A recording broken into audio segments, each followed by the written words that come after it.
เห็นนี่นางยังน้อยไอ้จอบคอยบ้านน้องใหญ่ซื้อข้าวนมข้าวต้มให้กินเรื่อยอยู่บ่เศร้าตอนนั้นอายุไอ้เริ่มเข้าเศร้าปีปลายพอดีบ่าวมาบ้านนี้น้องเป็นสาวคือผู้งามแท้ละน้องหวนใจอายผู้แก่ตัวทุนหัว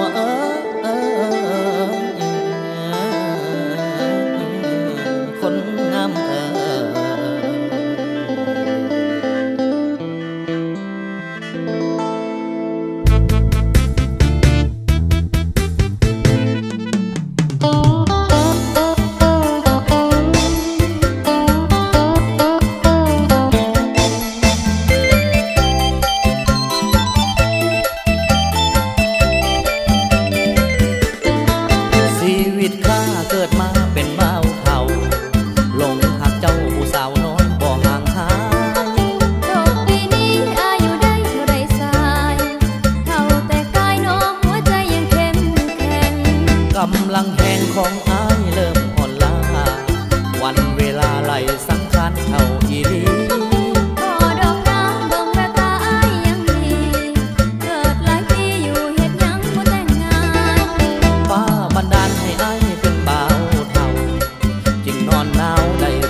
เสียงนกกาแซว